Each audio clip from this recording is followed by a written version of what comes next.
Тажик генерал-майору Тажикстандын Кыргызстан менен чектешкен Согди облустук ички иштер башкармалыгынын башчысы Абдулла Навжуонов Баткен жергеси тууралуу төмөнкүдөй пикирин билдиргенин маалымат каражаттары жазып чыгышты. Кыргыз-Тажик чек арасындагы чыр-чатактарга байланыштуу 16 кылмыш иши козголду. Кыргызстандын 27 жаранына издөө жарыяланды. Эгер тарыхты алып карасаңыз, Баткен эч качан кыргыз жери болгон эмес. Менин ата-бабаларым кыргыздарды алып келип, ушул жерди беришкен. А бүгүн болсо бул биз үчүн маселеге айланып калды. Бул сөздөргө алгач Facebook баракчасы аркылуу жооп жазган кыргыз генерал-майору Камчыбек Ташиев Навжуоновдун сөзүнө олуттуу маани берүү зарылдыгын айтат. Бул ошол жердеги укук коргоо органынын башчысынын сөзү, официалдуу бийликтин өкүлүнүн сөзү болуп атат. Демек, билесиздер өзүңүздөр Тажикстан мамлекетинде бул саясат эркиндиги жок. Биздегидей эмес да.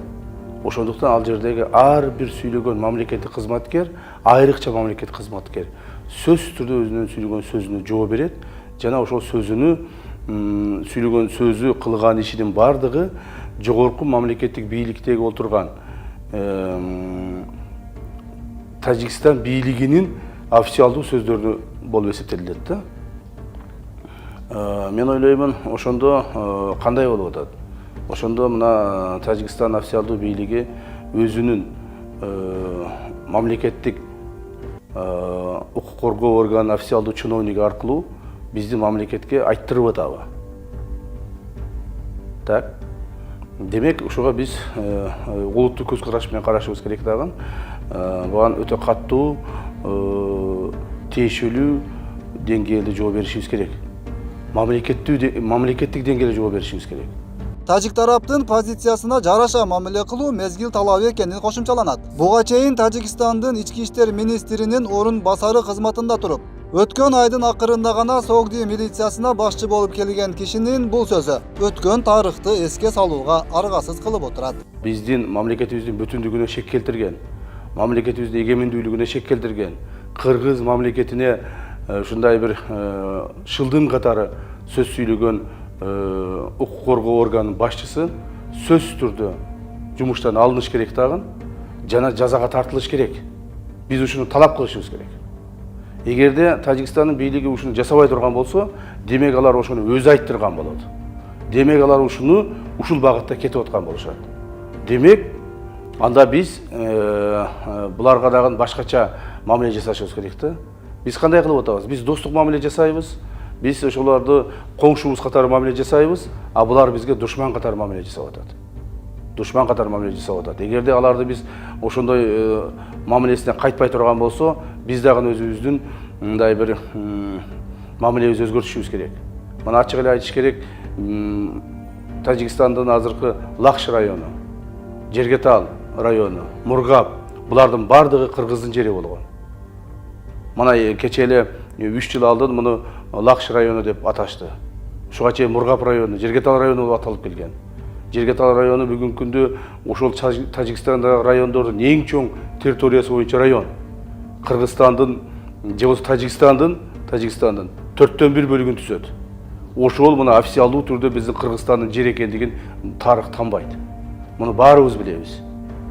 Жана Тажик мамлекетинин Тажикстан болуп туруп түзүлүшүнө ошол маалдагы союздун, ошол маалдагы союздагы Москвадан чечилген чечим боюнча ошол биздин Мургап, Жергетал райондорубузду Тажикстанга берип, Тажикстан деген бул Өзбекстандын составындагы кичинекей бир район болгон.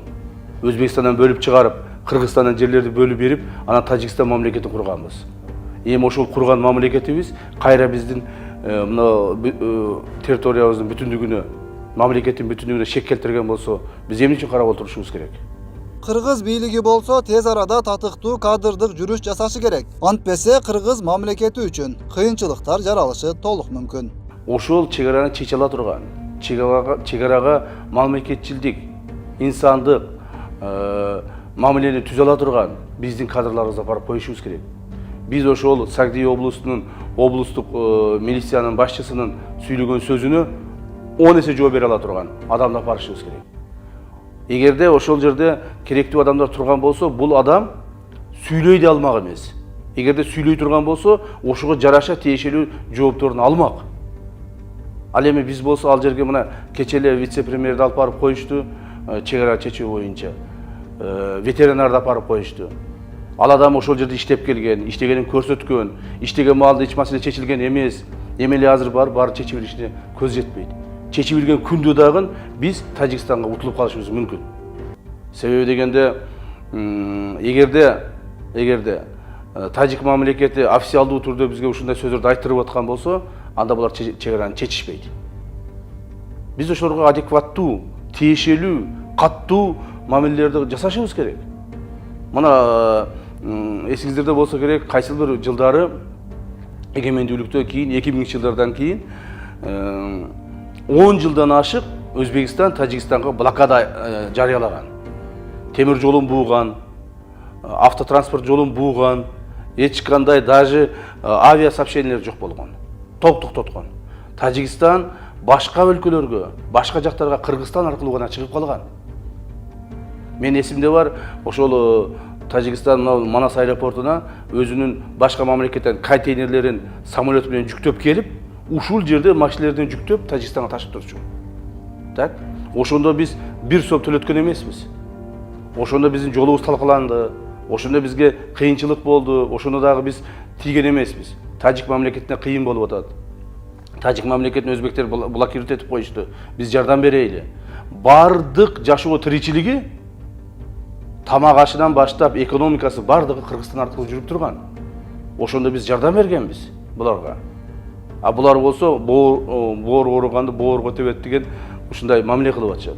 Андан сырткары мына азыр деле биз ошо Тажикстан менен чектешкен бир-эки айылдарыбызды эсептебегенде, ошо айылдарыбыз бар, ошол жерде жанагы достук айылыбыз бар, бер жакта мына Тажикстан менен чектешкен айылдарыбызда кыйынчылыгына карабастан, тажиктер менен толук бойдон азыркы экономикалык, айрыкча мыйзамсыз контрабандалык жолдор менен ташылып келе жаткан экономикалык байланышты токтотушубуз керек. Ушул сөздөн кийин сразу ушуну башташ керек болчу. Булар 12 февраль күнү айткан. А бүгүн 15 февраль. Эч нерсе жасалган жок. Айткандан кийин 1 сааттан кийин ушуну иштешибиз керек эле. Айткандан кийин 1 сааттан кийин биз буларга чара көрүшүбүз керек эле. Талапты коюшубуз керек эле. Анан бул айтты, бул шек келтирди. Азыр ушул сөзү менен айтты. Кийин көбүрөөк дагы айтышы мүмкүн. Кийин кол салышы мүмкүн. Бул айтты деди, бирок биз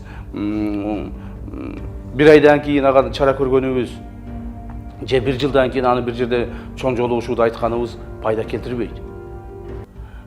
Ошондуктан мен ойлоймун, азыркы күндө биз тез аранын ичинде биринчиден дипломатиялык каналдар менен буларга чара көрүүнү талап кылышыбыз керек. Экинчиден, экономикалык жактан алардын чара көрүүсүн биз күтүп отурбастан өзүбүз чара көрө башташыбыз керек. Өзүбүздүн колубузда болгон мыйзамдуу рычагдар менен чара көрө башташыбыз керек. Бүгүнкү күндө Тажикстан менен болгон толук мамилени токтото турган болсок, Тажикстан Кытай мамлекети менен экономикалык соода иштерин баарын Кыргызстан аркылуу жүргүзөт. Ошолордун баарын токтотушубуз керек. Так. Тажикстан мамлекетине өтүп аткан баардык контрабандалык товарларды токтотушубуз керек. Тажикстан мамлекети менен мамлекети биз аркылуу, биздин мамлекет аркылуу Россияга полностью каттап атат жанагы адамдар. Ошолордун баарын токтотушубуз керек. То есть биз мыйзамдын гана чегинде адекваттуу, каттуу чараларды көрүшүбүз керек. Официалдуу түрдө ошол биздин мамлекетибиздин бүтүндүгүнө шек келтирген мамлекеттик чоң кызматкерди, Тажикстандык мамлекеттик чоң кызматкер жумуштан алыныш керек. Жөн эле жумуштан алынбастан ага чара көрүлүп, ал камалыш керек. Биз ушуну талап кылышыбыз керек. Себеби ал эки элдин ортосуна от жагып атат. Эки мамлекеттин ортосуна чоң бүлүк таштап атат. Эгерде ал анын өзүнүн жеке эле сөзү болгон болсо, ал ошо жоопко тартылыш керек. Эгерде ал жоопко тартылбаса, мындан арыда ошол жерде иштей бере турган болсо, демек биз түшүнөбүз, бул тажик мамлекетинин негизги мамлекеттик саясаты деп түшүнүшүбүз керек. Өткүрбек Рахманов, Регион.